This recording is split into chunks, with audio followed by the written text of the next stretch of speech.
आज हमारे सामने कुछ दिलचस्प विचार है जो एक बुनियादी सवाल उठाते हैं। हम अक्सर एक ही तरह की गलतियां क्यों दोहराते रहते हैं? चाहे वो बार बार उसी तरह के रिश्ते में पड़ना हो या फिर वो काम टालने की पुरानी आदत। चलिए आज इसी गुत्थी को थोड़ा खोल कर देखते हैं। हाँ, ये अनुभव तो देखिए बहुत आम है और इन विचारों के हिसाब से एक बड़ी वजह तो ये है कि हम कई बार ना अपनी गलती को पहचानते ही नहीं है। अच्छा। या फिर उसे सही ठहराने लगते हैं। मतलब एक तरह से वो जागरूकता की कमी। शायद हम सोचते हैं कि अरे ये कोई बड़ी बात नहीं है। बिल्कुल, जैसे मन में सोच लिया कि अरे चलता है, सभी तो करते हैं, या फिर अगली बार पक्का ध्यान रखूंगी। पर वो अगली बार अक्सर आता ही नहीं है ना? हाँ, वो टलता रहता है। और ये खुद को समझाने का सिलसिला बस चलता रहता है। तो लगता है कि बिना पूरी ईमानदारी के शायद इस चक्र से निकलना मुश्किल है। सही कहा। और देखिए इसके पीछे ना हमारे सोचने का एक पैटर्न भी है।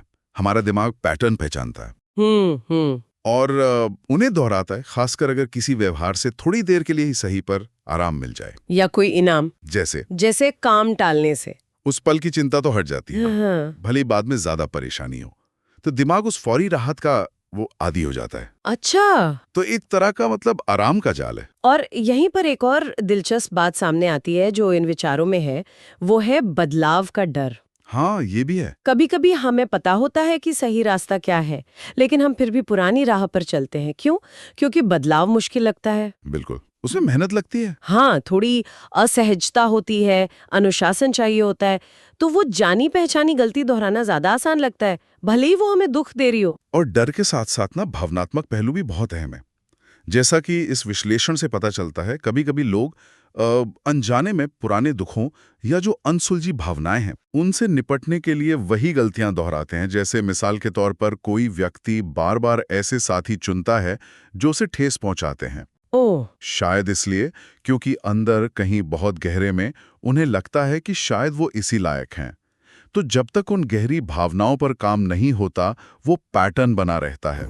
ये तो काफी गहरी बात है। तो फिर सवाल ये उठता है कि इस चक्र को आखिर तोड़ा कैसे जाए? क्या इन विचारों में कुछ व्यावहारिक कदम सुझाए गए हैं? क्योंकि ये जानना शायद बहुत लोगों के लिए मददगार हो सकता है। हाँ, बिल्कुल, कुछ ठोस सुझाव हैं।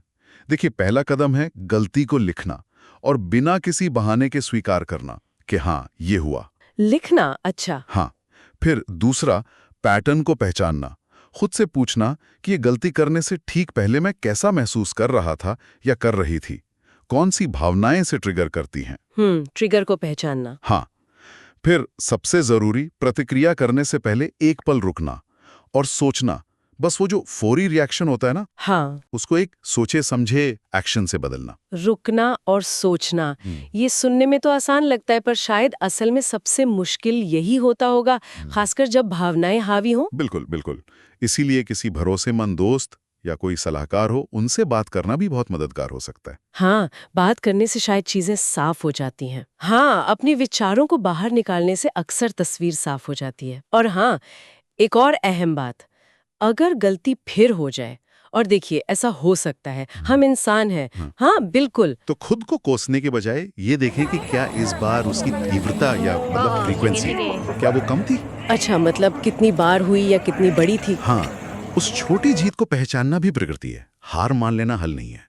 तो कुल मिलाकर बात ये समझ आती है कि गलतियां करना तो ठीक है, मानवीय है, लेकिन उन्हें बिना समझे दोहराते रहना हमें वहीं का वहीं रोक देता है। सही। जैसा कि इन विचारों में एक जगह कहा गया है, अगर हम जिंदगी की किताब का एक ही पन्ना बार बार पढ़ते रहेंगे तो कहानी आगे कैसे बढ़ेगी। बिल्कुल सही कहा। गलती को अपना मालिक नहीं बनने देना है, उसको अपना शिक्षक बनाना जरूरी है। असली बदलाव और सीखना वहीं से शुरू होता है। और जाते जाते इन्हीं विचारों से निकली एक सोचने वाली बात आपके लिए छोड़ जाते हैं। गलतियां आपको कमजोर नहीं बनाती, उन्हें बिना सोचे समझे दोहराते रहना आपको कमजोर बनाता है। इस पर गौर कीजिएगा।